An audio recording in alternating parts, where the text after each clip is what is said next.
I now sit down with Dr. Rachel, clinical psychologist, a speaker in New York City, and clinical assistant professor in the Department of Psychiatry at the NYU Grossman School of Medicine. Welcome to Wake Up. Thank you so much. I'm so excited to be here with you today. I have been looking forward to this for so long, and we're here in the new year, and body image is huge, right? Yeah.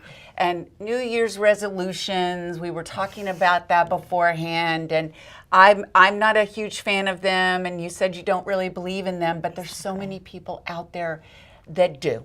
Right. And they want to make all these changes in the new year. But with girls and women having so many body image issues, really, unhappy with the way that they look, like, why is it at such a height right now? And how can we start to change that for ourselves? Yeah. So I think it's been at a height for a while, right? Because we all have body image, right? We all have bodies. We all have thoughts about how we perceive ourselves. Yeah.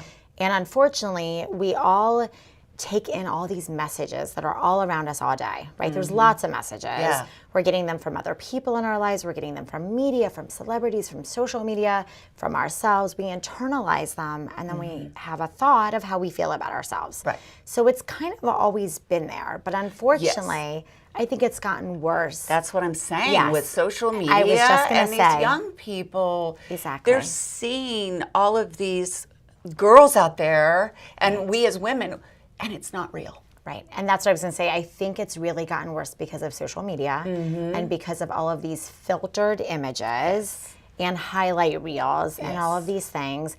And it's really hard to tell what's real and what's not real these days. I know. And then they put filters on themselves. Exactly. And they like the way they look with the filter. Which makes it even worse. Exactly. And they're not celebrating the beauty that they truly have. Right. Right?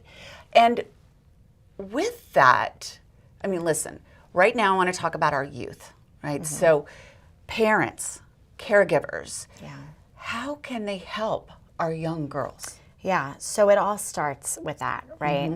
So I think being mindful, first of all, just being mindful of what we say. So I always say words matter, right? We internalize the words we speak, but everyone around us is also hearing them. And kids, youth, etc., they're absorbing everything. They take it all in. So I think the first thing that caregivers and parents can do is to be mindful of the words they're using around their children, right? So even just catching yourself saying something in the mirror like, oh, I don't feel this today, or I feel fat, or this or that, kids can hear that and they internalize it. And it's almost like what they hear is, well, if mommy thinks that she's this and I think she's beautiful and amazing, that must mean that I'm also, right? So kind of those messages kids really internalize. And then I think also modeling behaviors, right? So really being mindful of what you're eating, how you're moving your body, right? Participating in joyful movement and showing that this is fun. Eating a variety of foods and not labeling foods as good or bad. There's so many things that people can do, and we can really just start with our own behaviors. Our own behaviors and not shaming them also. Exactly. So important. So let's talk about eating disorders our children are having, and adults. Like, I mean, it's prominent. It is. For men and women. I mean, I'm talking about women, but men have issues also. And then also young girls wanting to have plastic surgery so young. Right. Like, what do we do? Yeah. And that all goes back to the body image, right?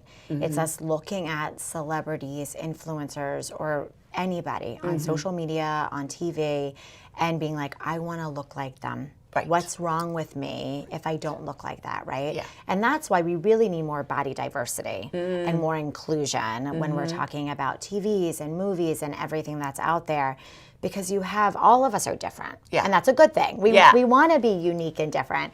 But especially young girls, look at the celebrities, the influencers, and other people, and like, why do they look different than me, right?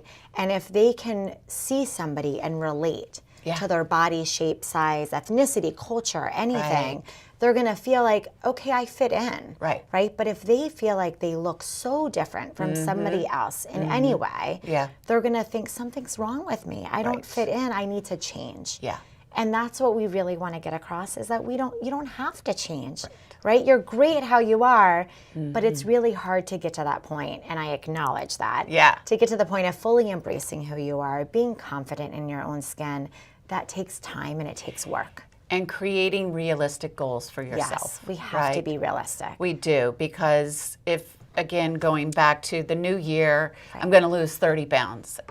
We're just setting ourselves up for failure. We really are. I actually discourage people from setting number goals. Okay. Because it's out of our control. It is, right? yeah. So if you step on the scale today, maybe it's, who knows? Nobody knows, It always right? changes. Right. So instead, to really be setting behavioral goals that are in your control. I it's like that. I'm going to work out at least 3 days this week. Did I do it? Yes or no? Okay. Right? If I want to lose X amount of weight, there's so many things that factor into that number that then it's like, well, I didn't meet the goal, but what can I do differently? I don't even know. Right. Right.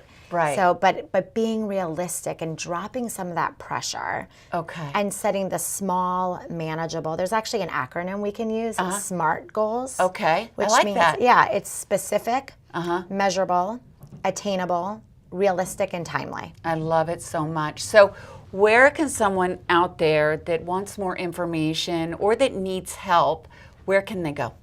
So in terms of setting goals, or just like if they need more help right now, or they want to find out more, like, reach out to you, or is there a specific place that we can go to find out more and get help that we need? Sure. So I think, first of all, whenever people ask, like, do I need help? Should I get help? I always say yes, it can't hurt, right? So maybe consider therapy. I know it's hard to access in terms of finances and other things, but if somebody can reach out to a healthcare professional, I think first that's a good place to start, right? Okay. To maybe assess if you're really having struggles with disordered eating or what your goals are. So a therapist can be really helpful. Psychologytoday.com can help you find a therapist. Great. There's a find a therapist search, actually. Love that. And you can put in what insurance you have if you need to go through insurance as well.